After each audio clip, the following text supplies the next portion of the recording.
How we do this, we are the truest. Got these fangs super sharp, your shit toothless. Cold-hearted, yeah we ruthless. All the ghouls in the cut, let's get ghoulish. In the graveyard, acting foolish. Finna dance with the devil to no music. Cold-hearted, yeah we ruthless. All the ghouls in the cut, let's get ghoulish.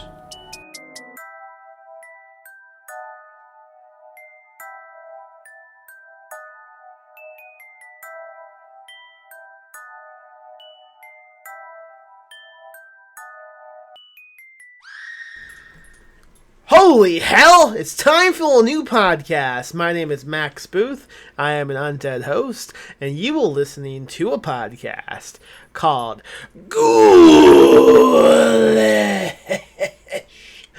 Welcome. It's been a few weeks since the last episode, and I could blame that on your old good pal, depression. Hey! Friend of the show, depression. How's it going? Oh, it's going okay. That wasn't really depression. That was just me doing a terrible voice that I regretted immediately, and I promised Neville to do it again. Anyway, so it turns out when you are depressed, and also you're incredibly behind on obligations and commitments, you will just continue to get behind on things. And it will be easy to ignore everything and pretend like one day in the future you will get it done. But it doesn't happen. It never happens. Nothing gets done. So anyway, this is a podcast. It's a spooky podcast. It's called GHOULISH. I am Max Booth. I am undead because once I was assassinated, but then I was revived. Catch up. Go back to listen to episode 100 if you want the deets. I don't think I've ever said deets before that way. Until now, on episode 172, which is the Hellraiser franchise episode, I am talking to Paula D, Ashe about the Hellraiser franchise. And I'm recording this intro with two dogs wrestling at my feet. They cannot be tamed. They are wild animals, and there's nothing I can do about it. I recently bought them, earlier today, I bought them a huge bed to have underneath my desk because they destroyed the last bed they had, and they need a new bed, and they love it. It's big, it's room for both of them, but they insist on fighting at my feet still, which is what they're doing right now. There's nothing I can do about it. It's just listening to a podcast with me, Max, and also two dogs fighting at my feet. Frank Colombo and Conan O'Brien are the names of the dogs. I wish I had the actual Conan O'Brien on the podcast. I don't know what I would ask him. Probably annoying questions about writing for The Simpsons, if I had to guess. But right now I just have a dog. And I ask him questions quite frequently, but he does not answer in a language anyone listening to this podcast would understand, unless dogs also listen to this podcast, which is likely. Which is really likely. I understand a lot of people put podcasts on for their dogs when they leave the house for the day. And I am told GHOULISH is pretty popular with dogs. Shout out to my dog listeners. Woof woof baby. I recorded this episode with Paula a few months back. No knowledge, at least I had no knowledge, that a new Hellraiser movie was going to be dropping on Hulu. So it's kind of a timely coincidence. The day this would be going live, Thursday, October 6th, a new Hellraiser movie will be dropping. What is it, like at fucking midnight? Yeah, this is gonna do fucking great in the algorithm, huh? Everyone Googling Hellraiser franchise, new Hellraiser movie. If we're gonna find this fucking podcast about a franchise I've never seen, and honestly don't have much interest in at all. But Paula D, she fucking loves Hellraiser, and I had her on the show to talk about it. God damn. God damn. Have you ever listened to a podcast where someone sneezed? Now you have. Welcome. I can't stop sneezing. I've tried to do this intro multiple times. I begin sneezing every time, so we're just gonna continue going. And as I said, I have not seen the franchise Hellraiser. I've seen one movie. That's it. Paula is walking me through every movie in the franchise, aside from the new one that just dropped on Hulu. So if you gonna freak out about us spoiling all these other sequels, maybe don't listen to this. If you don't mind, this is the episode that you want to listen to. We'll do recaps on all these fucking crazy movies. They sound terrible. I don't know why anyone likes them, but some people do, and that's cool, I suppose. Go buy Paula D. Ashe's collection. We'll heal each other. Out now in the places you buy books. It's a good collection, and I highly recommend it. Recently on the Ghoulish Discord, we announced that we will be doing a Ghoulish book club. Right now, we will voting on the book we will begin the book club with in November. So click the link in the show notes to have access to these fucking dogs. To have access to the Ghoulish Discord, go over to the book club's channel and place your vote. The vote is between 3 books. The aforementioned We'll Heal Each Other. And also, Red X and Night Bitch. All 3 of these books sound really promising. I've read one already. The collection is great. Haven't read the other 2 yet, but I want to. I'm going to read them either way, depending on it doesn't matter which one is voted on. I'm reading them anyway. So if you want to be involved in that, click the link. If you want to buy some spooky books, go to ghoulishbooks.com. Buy some of the books we publish. Help me. I feel to continue buying beds for my dogs because I imagine they will destroy this one pretty soon. And I don't know why about it. What a waste of money. What a waste of money. I've spent all day today trying to fix my sink, and I failed. It was a waste of a day. I'm annoyed. So I said, you know what? I'm going to finally edit this episode. I'm going to get it out for the folks to listen to in anticipation of the new movie on Hulu. Yeah, I have a book out. It's called Maggots Screaming. It has nothing to do with Hellraiser, but you should read it. You can buy it, a signed copy, at ghoulishbooks.com. Leave a review and rating of the podcast on the place you listen to podcasts. It helps people discover it, and I would like more listeners. Otherwise, I don't know. I have no otherwise. I don't know why I said that. Let's just fucking listen to this episode. I have to sneeze again. Goodbye.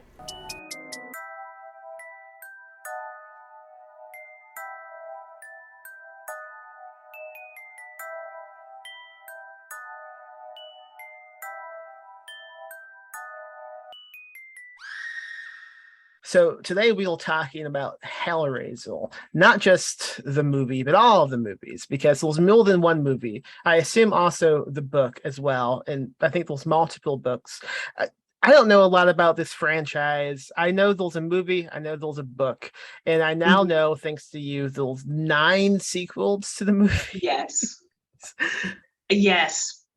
I'm going to just leave it at that for now.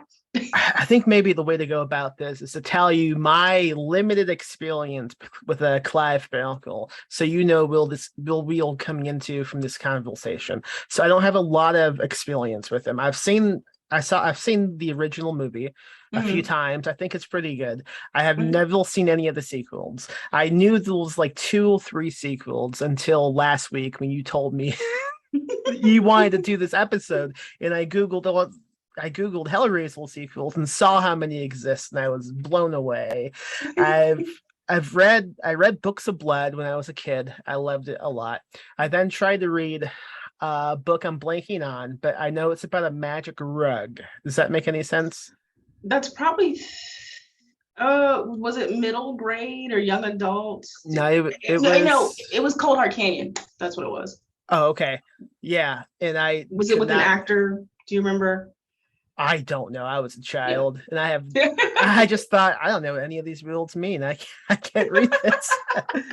So I gave up on him until recently when I read The Great and Secret Show, which I thought has a great opening. I like the feels like 200 or 300 pages when it's just like those two lunatics going at it like in the mountains.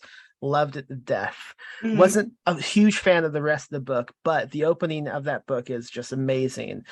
But that's pretty much all of my knowledge when it comes to Clive Barker and Hellraiser. The original movie's good. I have not read the book itself. How did you feel like even get introduced to Clive Barker and these movies? So similarly to you, my first experience with Clive Barker was the Books of Blood, and I really enjoyed. I think the first one I read was like volume 3. I think there are 6 volumes, and then so it was Books of Blood, and then I read the novella. I read all the rest of the Books of Blood, and then I read the novella, The Hellbound Heart, which is the novella that Hellraiser is based on. But I didn't see Hellraiser first. The first Hellraiser movie I ever watched was actually Hellraiser 3, Hell on Earth. And that was because it came on one night on like Cinemax or something. And I had seen the poster for the original Hellraiser, the first one.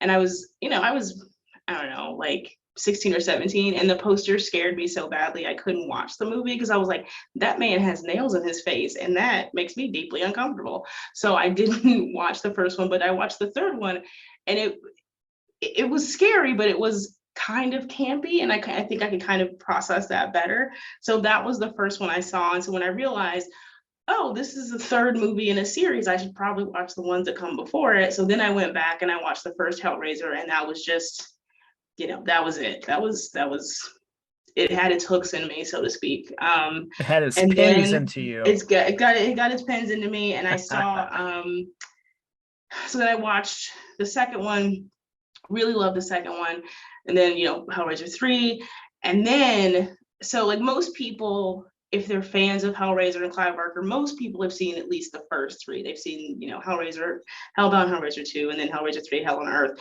But then when you start getting into like Hellraiser 4, Bloodline, that's when people are like, wait, there's another movie after that. And so I made it my goal was to watch all of them. And I've seen all of them multiple times, except for number 9, which I'll talk about a little bit later, and I'll explain why.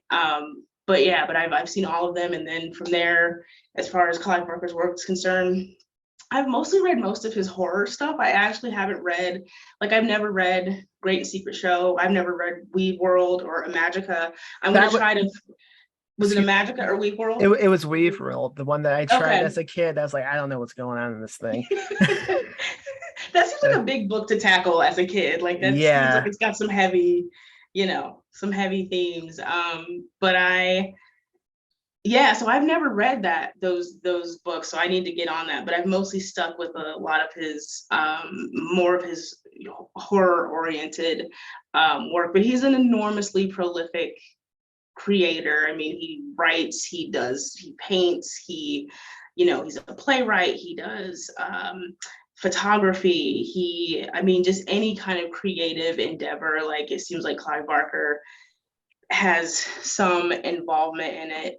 So it's one of those things where it's also just kind of, it's hard to keep up with the guy, like he's slowed down a bit considerably in the last few years, of course, but it's kind of hard to keep up with all of his work. And then because there's so much that's based in the various sort of mythos that he's created, there's just a lot out there. So I know he directed the OG movie. Was he involved in the sequels as well, or not so much?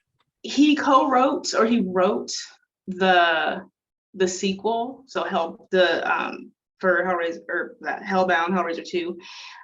He wrote that one. He did not direct it. That one was directed by Tony Randall. And then after that, his involvement was very, as the farther you go into the sequels, the less and less involvement he has. I think at 4, I don't think he was involved at all, but they just, they slap his name on it. So it'll say Clive Barker presents Hellraiser 17, and Clive Barker I have nothing to do with this foolishness.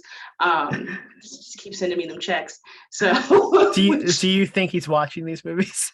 I hope not. Bless his.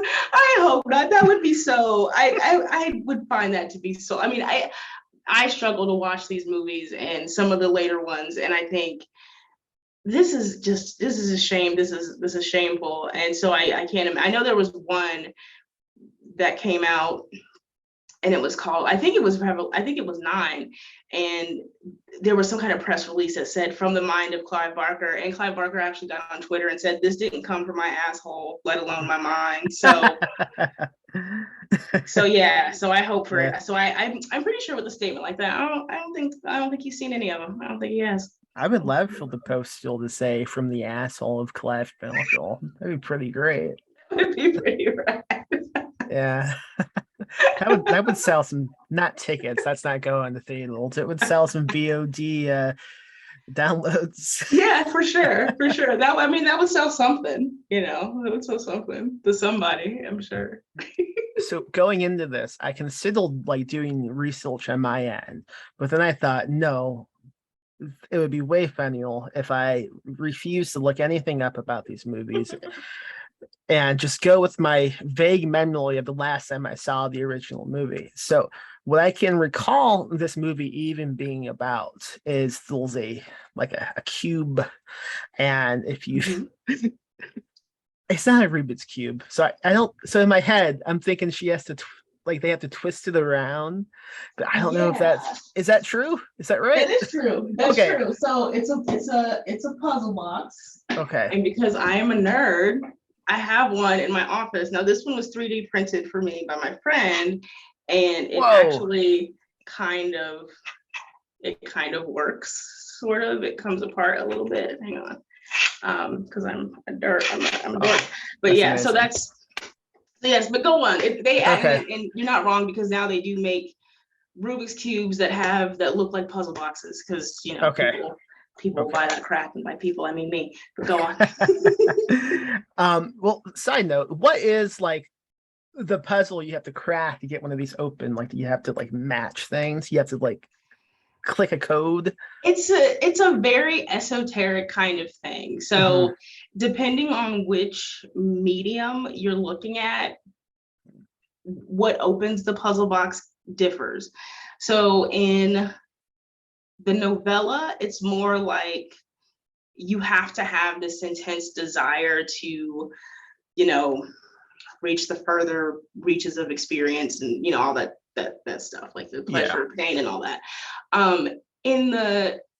They kind of stick with that with the earlier films, kind of, but then as things go on, it gets more and more, if you look at the puzzle box too hard, it might open. It becomes very sensitive. And so it just depends. Originally it was kind of, you had to have this great concentration of will and desire, and but you did have to move. You had to manipulate kind of the panels, move and switch. There are kind of buttons that are hidden that you have to push in a certain sequence. So in the novella, it's a very complicated kind of thing. But then the farther and farther you get into the films, it just gets there's literally one. I don't remember which of the sequels it's in, but somebody just picks it up and it automatically opens, and I'm just how that's not even a puzzle. That's just a box. That's So yeah. Okay. So it gets goofier. Yeah. After so long, the filmmakers are they get it. Right. They're just this isn't that cool anymore. We just gotta include this in here. This is Hellraiser 11. They understand a cube's involved, a box is involved. I wonder if they ever made a Hellraiser GameCube system. That would have been cool. That would have been cool. So the box opens, and then I guess they're called cenobites, and they're practically just demons. Yes, more or less ish. Okay. Yeah. I mean, they were human, and they were transformed by. Again, the mythology goes in a variety of directions, but they were transformed by the engineer who was doing the bidding of Leviathan, who was both the box and also the ruler of hell, which is sometimes Christian hell, but is also, or sort of, I guess, Abrahamic hell or Christian hell. And then, and in some cases, it's just a big labyrinth, which is what they generally call it. But yeah, they're there's actually a line that says angels to some and demons to others. So I like that. That's a good yeah, line. yeah, Be a good like tattoo, just like right across my throat. yeah. There you go. Hellraiser neck tats. I should have Googled that ahead of time. I'm sure there's a gallery. I know there is. So in my head, this is similar to like a genie type of thing, but these cenobites, to my knowledge, will just raising hell. Yeah. Hence the title. But they're not like crawling out of the box like as tiny cenobites that grow. They just like pop up suddenly, like, hey. So the thing is, again, I know I keep mentioning this, but in the novella, and they do a good job of translating this in the first film, stuff happens in the environment that signals that the cenobites have arrived. So you hear bells, you hear the sound of doves flying. You're just describing a Prince song. Yeah, that's. You're like, where is this going? Although I think the Cenobites would be in a Prince. That's a whole different conversation for a different day. Is Prince a Cenobite? Yeah, now, Max, that is going to stick with me all day. We'll follow this up at the end of the episode. So think about that. I will keep that in the back of my mind. So you hear bells, you hear doves flying, or you see doves or something. There's specifically doves, and then you smell the scent of vanilla and rot, and that's how you know that the Cenobites have arrived. And they show up like fully, standing, and they're always kind of like backlit, and they just look, they look terrifying. In later sequels, their arrival is not nearly as majestic. There's some where literally, like, I'll call him Pinhead for the sake of, because we're talking about the films, I usually refer to him as the Hell Priest, but like Pinhead will just like walk out of a room and he's just there and you're just like, where'd he come from? Okay. So yeah, it's okay. Again, the quality decreases the longer we go on. And no one ever, of these Cenobites engaging like in casual conversation, like no one's asking like, where did you come from? How did you do How's this? your day? Right? How long have you been in my closet? Just waiting. What are you doing? No, they don't, because their appearance is so disturbing that people don't really know what to say. But it's also, I mean, it's one of those things, like if you legitimately have like the comic books, which I'm not going to get into that too much, but the comic books do kind of, they have some examples of people having banter with the Cenobites, because they're not above that sort of thing, but it's just not something they really, I don't think the later sequels are like creative enough to do that. Right. So do any of these books or movies or comics tackle like what these Cenobites are doing before they get summoned with this box? Like, are they just down in hell, like living a life, and then they just vanish from their family? So somebody asked when I did my AMA on Hellraiser, somebody asked, like, one of the questions was like, if you could do something like, if you can make a Hellraiser story, what would you make? And I took on the feminist rebellion and hell thing. But another thing I would love to do is I want to see like Cenobite downtime. Like, what did they do before? Like, are they just hanging out like in a bar in hell, just having some beers, and then it's like Pinhead looks down, he's like, oh shit, I gotta go, y'all. I'll be back. Like a children's pagel going off. Like, yeah, gotta go steal some souls, y'all. I'll be back. Don't eat that. Don't eat them nachos. I'm gonna come back to that. So yeah, I would love to see something like that, because I think that's really fascinating. I love the idea of like the Hell Priest is the actual name you said of Pinhead. The Hell Priest. That's his actual title. That's his title. I love the idea of this Hell Priest like having a spouse who's getting on his ass about not spending time with the family. All you do is all you do is take souls. You're never around. Okay, so they arrive after being summoned. What is the motive? What is going on? Are they just slaughtering people? Are they doing someone's bidding? I don't know. It's okay. So in the novella, you have to you use the word summoning, which is good. You have to call them. They can't just show up randomly. They have rules. They're very they're very task oriented. So they don't just show up. They have rules. You summon them.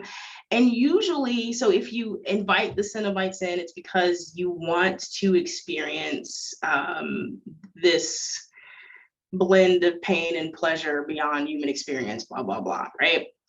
So that's kind of established in the novella, and in the first few films, they stick with that. But then the longer you go on, it's like, I don't know, like they just, I mean, literally, they show up because that's part of the plot. And like there's Hellraiser 8, or not 8, 7, which is Deader, which is one of my favorites of the sequels. Surprisingly enough, they show up because a guy is trying to manipulate them so he can take over hell himself, because he's a descendant of the guy who built the puzzle box. But like, generally speaking, like, it's not as the sequels go on, there's no reason. Like, I mean, that's like not even a funny answer. Like, it's just because that's the person who wrote the script was like, well, let's throw some Cenobites in and see, this is boring. So I think that's the fate of most like Hulu movie franchises. The longer they go on, like logic just kind of gets thrown out the window, and some coked up screenwriter in Omaha. I don't know why Omaha. Let's pick on Omaha. Why not? You know, I hate Omaha. I don't think I've ever said the real Omaha out loud until right now. Why would I have any reason to? But now we're going to. Now Omaha's on the list. If you were listening to this podcast in Omaha, stop. Okay, so let's walk through these movies. Movie 1, I guess we should give a disclaimer to anyone listening. We're going to spoil these movies, I assume. Yeah. So if you're dying to see like Hellraiser 18, and you don't want to know anything about it, just hold on and listen to this episode. Okay, walk me through movie 1. Okay, so I'm going to try to do this in a very succinct way. So I'm going to skip over some stuff. Okay. Basically, Hellraiser is about a guy named Frank Cotton and his brother Larry. I know. Frank Cotton? Frank. Oh Frank. My God! I thought you said Crank Cotton. I thought that's an amazing name. Oh my! Well, that's my alias. I'm going to commit crimes. That's what I post. That's how I shit post on Reddit. It's Crank Cotton. I've already interrupted you, and all you've said is the name. Go on. So Frank, and he is a ne'er-do-well. He's a hedonist and a philanderer, and his brother Larry is just a kind of stand-up, boring, average, guy. Larry is married to Julia. Julia and Frank have an affair. Frank opens the box before the affair. Frank opens the box. The Cenobites come. They abduct him to hell. They torture him. It's not what he it was an example of, fuck around and find out. Like, Frank thought this was going to be cool. There'd be like lots of, like loose women and stuff, and not, demons with nails in their faces. And so he is abducted. Frank is able to be brought back, and as a result, he doesn't have skin. So he and Julia conspire, and Julia kills men for him so he can drain them of their essence and get his skin back. And hijinks ensue, and eventually Larry's daughter Kirsty is involved.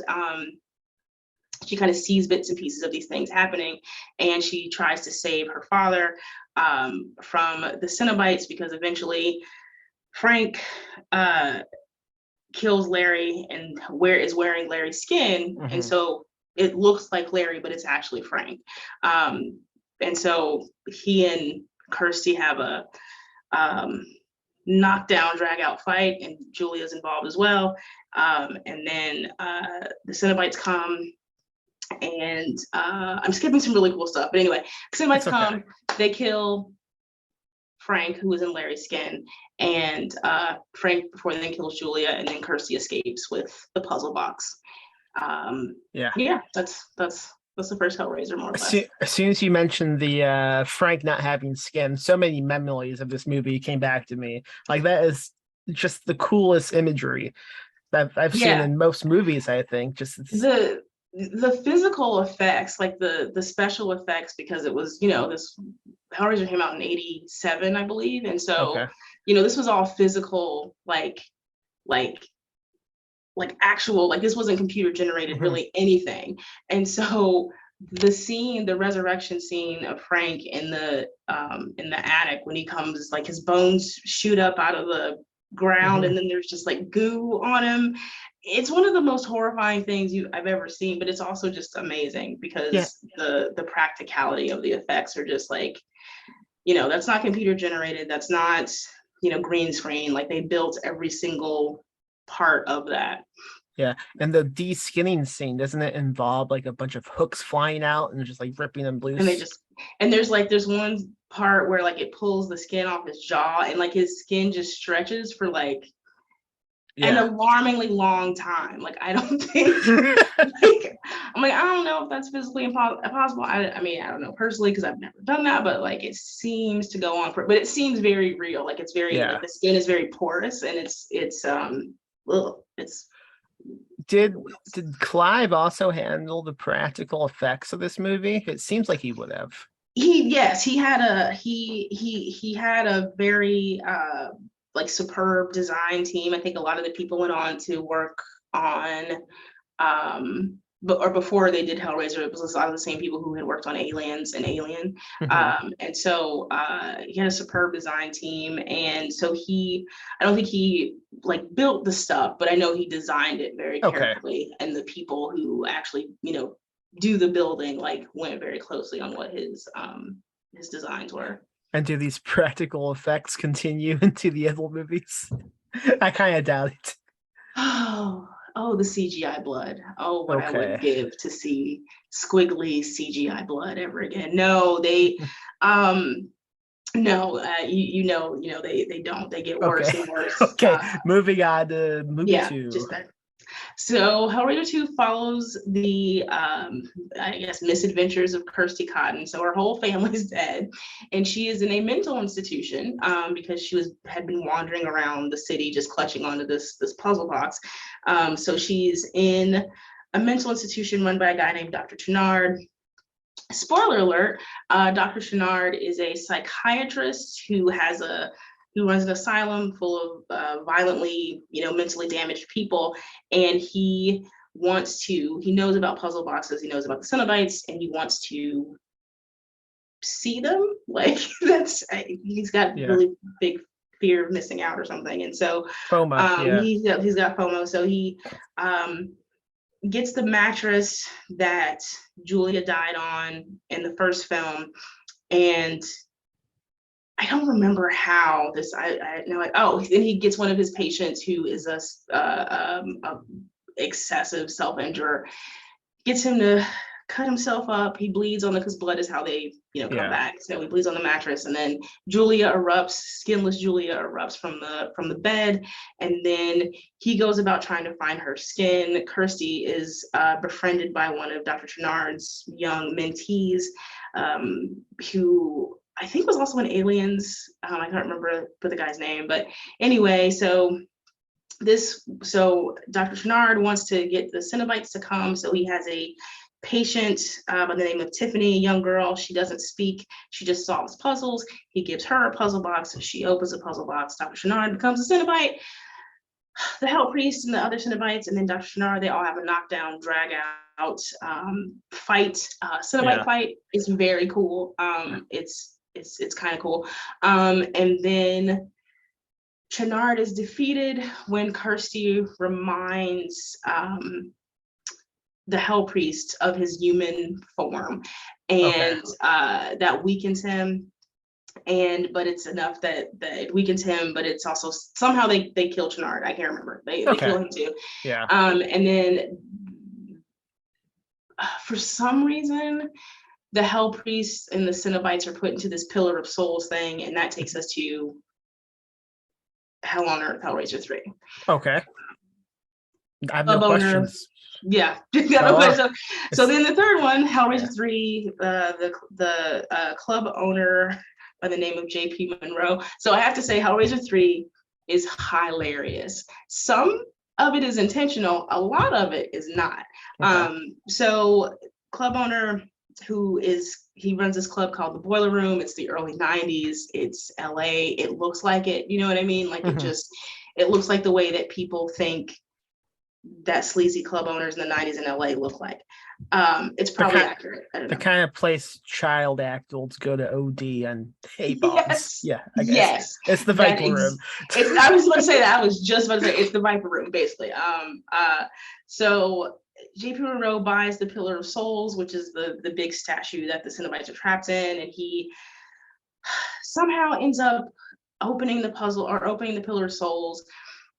The Hell Priest is inside of it. He talks to him and he's like, hey, bring me some more blood. And JP Monroe's like, okay. And just really no hesitation. Would you hesitate? Like if a man with nails in his face and the stat, first of all, I wouldn't have that in my room. But anyway, I mean, I guess not, because to be fair, he did like shoot hooks into this lady that J.P. Monroe was involved with, we'll say. And plus, you're a fan. Yeah, I mean, I'm a fan. Oh no, I mean, if the Cenobite showed up now, like it's over for everybody. You want some blood? You get some blood. I will get you all the blood you'd like. So basically, long story short, there's a bunch of new Cenobites made, and they are terrible. They're terrible. There's one who shoots CDs out of his stomach. I'm not making that up. Like do they have anything on them? Is it a bunch of new metal?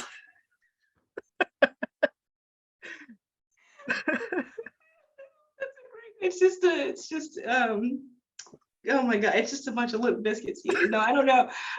But yeah, it's a bunch of he shoots CDs out of his stomach, or even his face. It's like he shoots CDs out of his body. He has some sort of CD-esque orifice that shoots CDs out and hits people in the face with them. Oh my god. Huge Limp Bizkit fan. Everyone else is coming out to do the set for the Souls, but he's doing it for the Nookie. That's right. That was good. That was good. So there's that. There's CD to DJ. There's Camera Head, because one of the characters Camera Head. Okay. Look, Max, guess what? Do you know why he's called Camera Head? I can't imagine why. He has camera in his head. Okay. And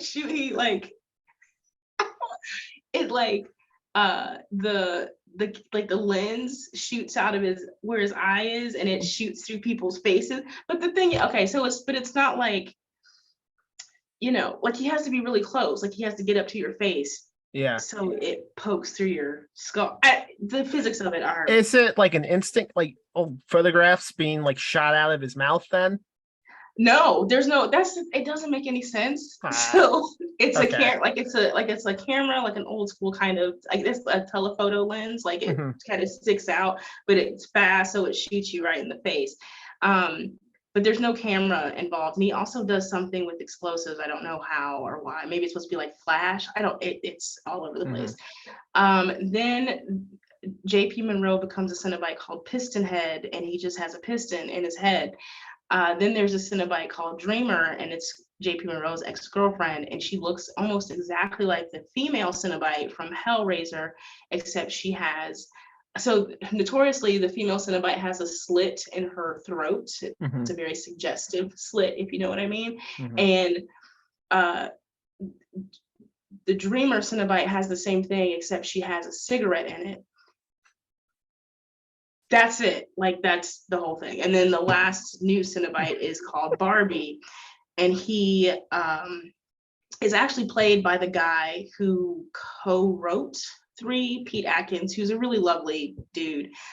He worked on, I think he co-wrote or wrote the screenplay for Hellbound Hellraiser 2, but he plays Barbie, who is a cenobite who used to be a bartender, and he throws Molotov cocktails at people.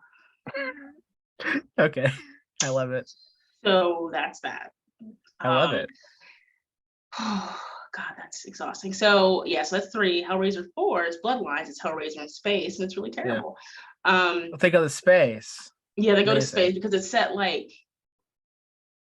set hundreds of years in the future. So the Pillar of Souls is made into a big building, and then the building is designed by a guy who was a descendant of the original designer of the puzzle box. And like, don't ask me the plot of that one. I don't know. There's a dog cenobite in that one. That's cool. What kind of dog? He looks like the Chatterer. So he's like a skinless dog that's very muscly and has big teeth and just bites people. Do cenobites need oxygen? Oxygen head. That's one of the cenobites. They don't need oxygen or gravity. They can be, I'm trying to think which the other cenobites in that movie are. Yeah. There's a set of twins. Yeah.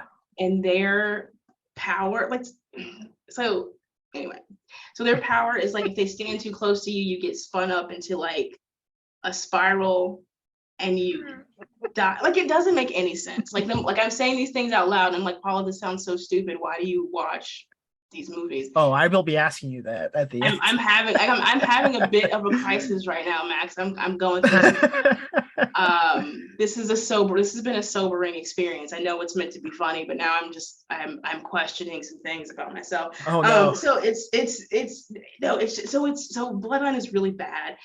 And then so at least they tried to have some continuity from the first one to the fourth one. Then the fifth one is called Inferno, and that one just is off the rails. And part of that is because after the fourth one, nobody who had been involved in any part of the previous 3 were involved anymore, and they were using I think actually you might know this, like spec scripts, like so it's like a script that somebody writes about something else, and so they're like, let's add this property to it. So they're like, so Hellraiser 5 Inferno is supposed to be like a police procedural kind of noirish mystery. It's not terrible, honestly, but it doesn't fit together well. Like, stuff just doesn't gel because it's from a different script. So yeah, Craig Sheffer is in that one, and there's a serial killer killing people in the city. Craig Sheffer is a police detective who's very corrupt, and the serial killer has left a puzzle box at one of the crime scenes, and Craig Sheffer takes it home, and he's a bad person, and it ends up being that the whole time that the movie has been playing, it's actually Craig Sheffer's character has been in hell the whole time, but it's just like a loop, like a like a purgatorial kind of loop thing. Oh my god! Imagine writing a script, someone buys it, and like, oh yes, people changing it to the whole time he's in hell. Right, like the whole it was all a dream. He's in hell, and it's like, So are they adding new cenobites to every movie? Like, is this this cast of cenobites just growing?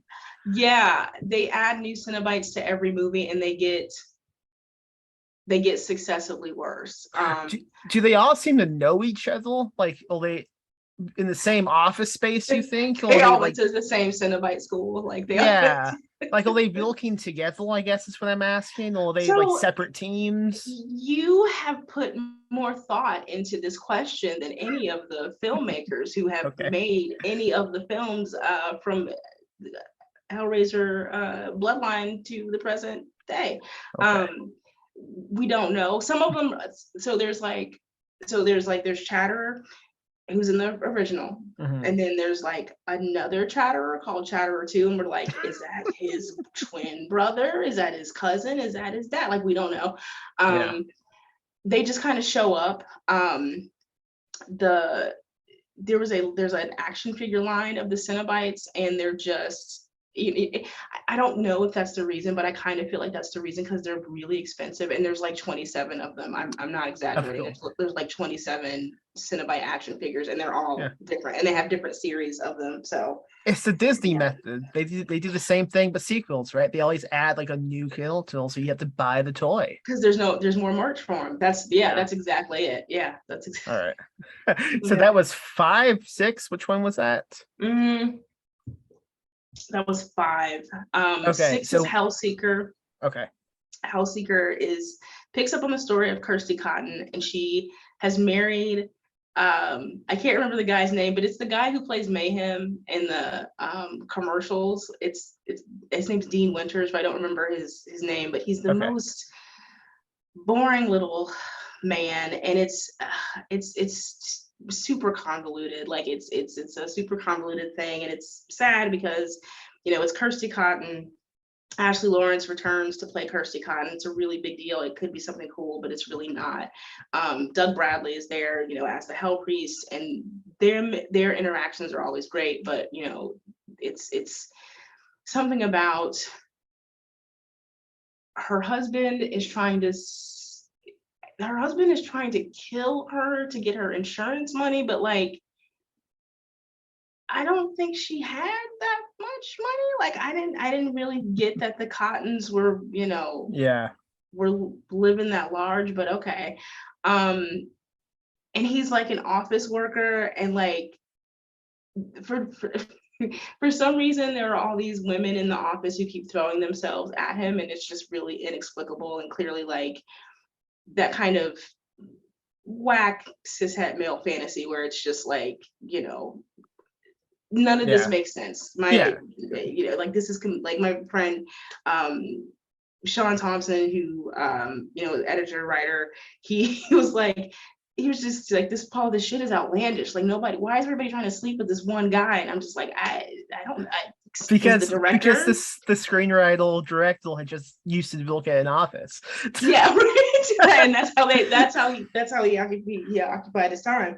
And clearly telling on himself. And so but basically, so ends up what happens is there's this elaborate scheme to try and bilk Kirsty Cotton out of her money, but it turns out she was actually setting him up because she promised the Cenobites, because in the first film she promises the Cenobites that she'll bring Frank to them, because their whole thing is, because she opens the box at some point and they're like, okay, so you get to come with us to hell. And she's like, no, wait a minute, let me bring you Frank, because he escaped and that's bad. And so they agree. So she makes another deal with them that she'll bring the Hell Priest 5 souls, so they'll leave her alone again. And so one of the fifth soul is her husband, and so she survives, and whatever. I don't know. Like, it's sad. God, what was that? 6, 7 is Deader. I actually like Deader a lot, but don't ask me to explain the plot because it's weird. What do you like about it? So I like that the character, the protagonist, is played by Carrie Wurr, who plays a journalist named Amy Klein, and it's actually this is not funny at all. It's a really sobering kind of examination of like trauma, because she's a survivor of childhood sexual abuse, which it seems weird to be like, and now we're going to talk about, CSA. But that's a big part of what her characterization is. And it's really interesting because so much of like, when you talk about Hellraiser, it's about pain and pleasure and desire and all that stuff. But Deader kind of looks at like, well, what happens if all those things kind of happen to you when you're a child? Like, what does that mean for you as an adult? Now, that's not to say that the film treats it as, well, I guess the film kind of does treat it as such. But then there's this other, because it's a spec script again, so then there's this whole other subplot of like a descendant of the puzzle makers trying to control Cenobite. It's dumb, but I just really like that whole thing. That sounds really interesting. It is. It's actually like it's it's worth watching. Mhm. And clearly you don't need to have seen the other films No. to there's no continuity to speak of. Hellraiser 8 is Hellraiser Hell World, and this is where it's based on a video game. So the movie plays as if Hellraiser is a video game and Pinhead is a character that you play. And these kids get invited to, and it's very overtly a slasher. Like they're not even trying anymore. I Like the previous desperately want to films, see this already. it's really entertaining. Like it's terrible, but it's really entertaining. Lance Henriksen is in it. It's one of Henry Cavill's first films. Like the guy who plays Superman. Like it's one of his first films. But it's a video game. These kids get called to like a mansion because it's a Hell World. The name of the game is Hell World. There's a Hell World party and they get invited. And basically what happens is the Hell Priest walks to the house and just murders all of them. I love in a it. spectacular fashion. It's great. It's it's a slasher. It's very straightforward. Lance Henriksen is in it for some reason. Bless him. And yeah, I mean, it doesn't make a lick of sense, but if you've been It sounds like watching a lot Hellraiser, of them don't. yeah, I mean, if you're at 8 at this point, sense is not what you're looking for. Like that's not why you're still involved. And then Hellraiser 9. This is the worst movie I've ever seen. It has no redeemable qualities. It looks like it cost $200 to make. The only reason why it was made was so that Dimension Films could keep the rights to Hellraiser as an intellectual property. Yeah. The film was made in about 2 weeks, I think. Doug Bradley is not in it because when he found out the production schedule, he was like, no, Is this the only one he isn't in? The last 2 he's not in. So he's not in 9 and he's not in 10. So what is premise, 9 called? Revelations. Okay. And they were trying to like reboot the franchise, but nobody can act. Like my apologies to anybody who was involved, but the script is terrible. Nobody can act. The sets are bad. None of the characters are remotely likable. Nothing makes sense. There's a Pinhead and a pseudo Pinhead in this movie, so you get 2 Pinheads for the price of one. Don't ask me what it's about because that's the only one of the whole franchise I've only watched one time, and it was a struggle for me to get through it. Perhaps one day in the future we could refill a commentary track for it. You know what? I think that certainly would be more enjoyable than just watching it by myself. Yeah. Because yikes. So bad. Okay. The last one is Hellraiser Judgment. And Doug Bradley is not in that one. That came out maybe 5 years ago. And it actually tries to do something different. So this isn't like the Hell Priest as we know him. There's no cenobites. Well, there are cenobites, but they're different. They don't try to like recreate the ones that came before, and they're not goofy. But it's again kind of police procedural mystery serial killer thing, and but it is set. Actually, funny enough, I think it was filmed in somewhere in Nebraska. Like I'm not even making that up. It may have been Omaha because I remember watching it and I was like, this seems very Midwestern, which most of the Hellraiser films don't seem like that. But I think it was set in like Nebraska or something. It's okay. Yeah. It's okay. fine. What would you rank all these movies? You don't have to rank all 10 of them, like the top 3, you would say. I mean, I think the top 3 are the first 3. Like, okay. You know what I mean? Like, I think the top 3 are the first 3, and then like my 4th entry would probably be Deader, and then my 5th entry would probably be Hellseeker, just because I like that Kirsty Cotton came back. The rest are just it's just an amalgamation of just. I mean, it really is like there was a movie that had a different plot, and they were like, let's put some cenobites in it, and they were like, okay, and none of it really gels. Together well. So it's funny, the big social media thing you see a lot is like pick a movie and replace the whole cast with Muppets. Yes, in reality it should be with cenobites. Pick a movie, replace the whole cast, and that I like that idea. What would you pick? Oh wow. I'm trying to think. I would want to see a movie. I don't know if you've seen the movie, but like Steel Magnolias or something, like a really like emotional movie where people Yeah. cry a lot, but it's just cenobites and they're Yeah. I don't know, like crying and murdering people. Yeah. What would you pick? Bound.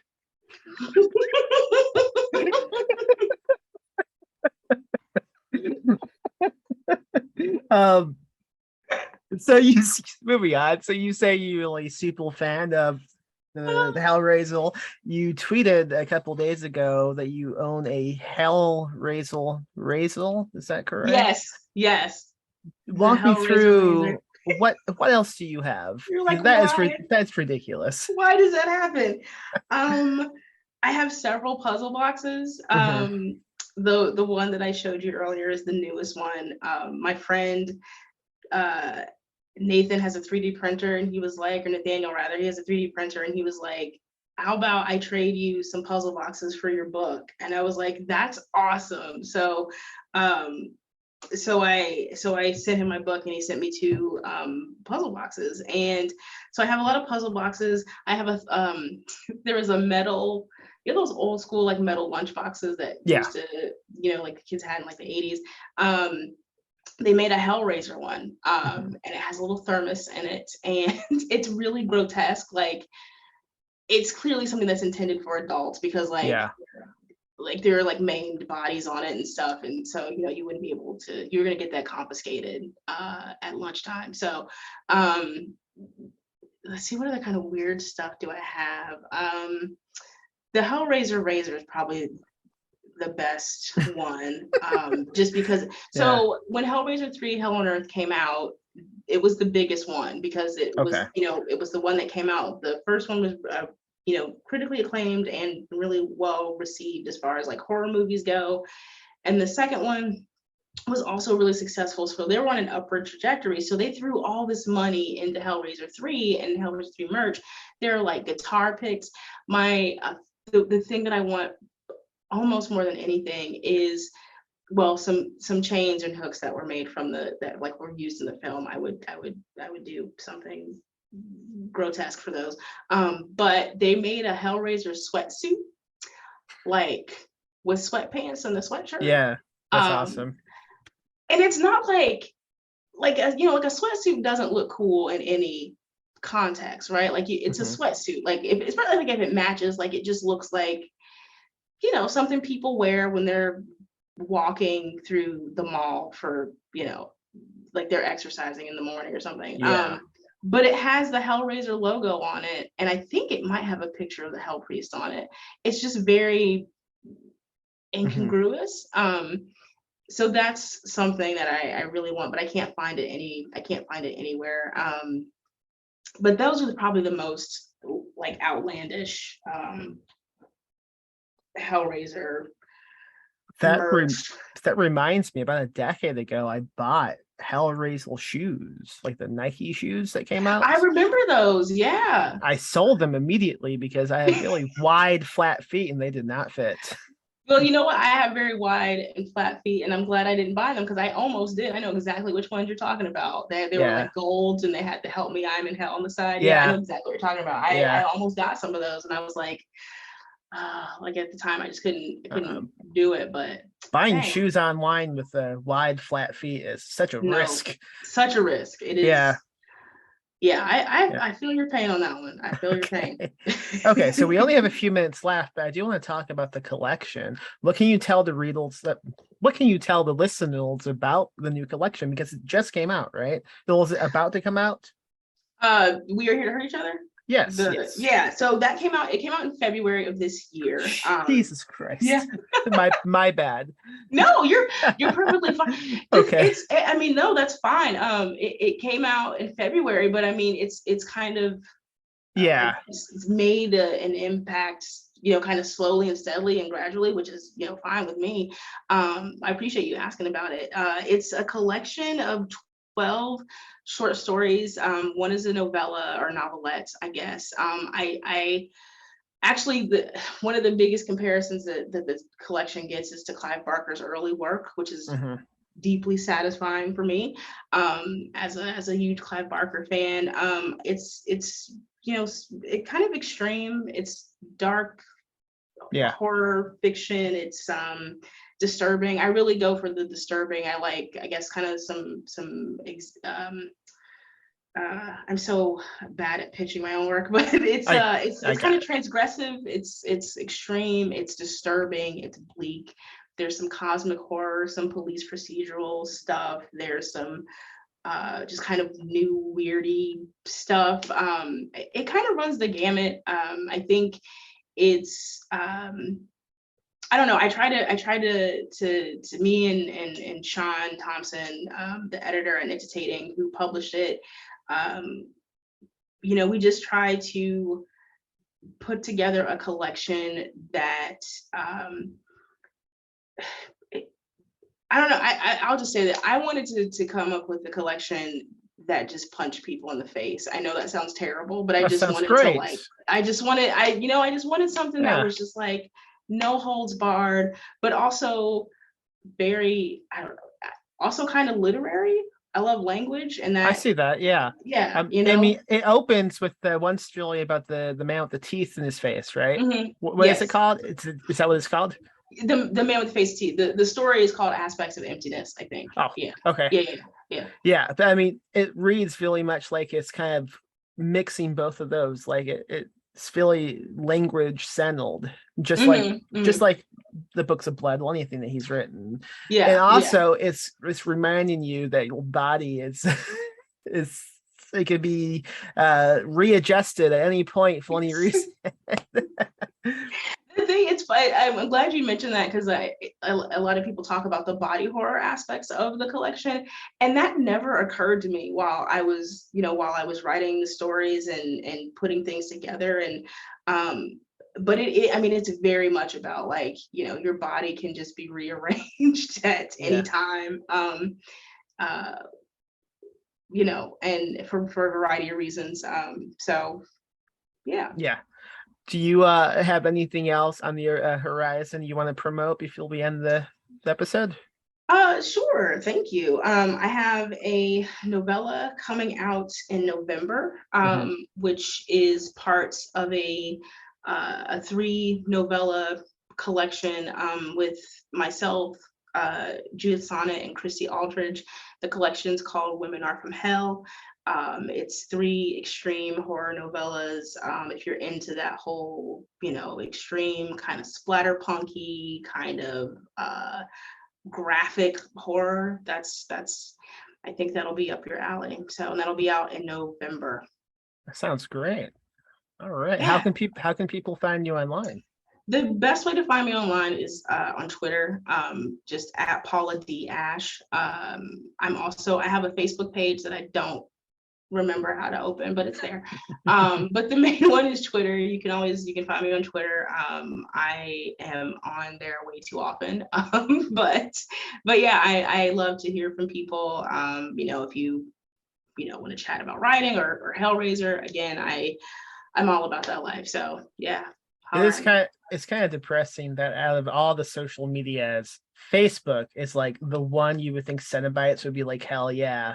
A book of faces. I'm in. So before we go, Prince, is he a cenobite? I hope so. Me too. I hope so. I think he'd be good at it.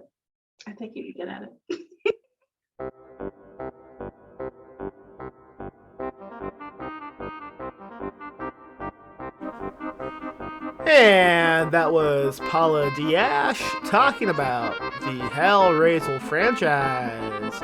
Go buy his little new collection, We All Hail to Hilt Each Other, out now from the places you buy books.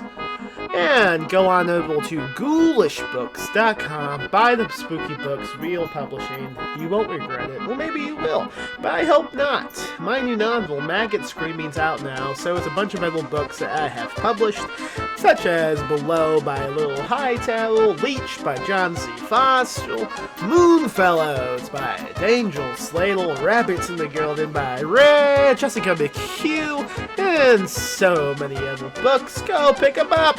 Read them! Get spooked!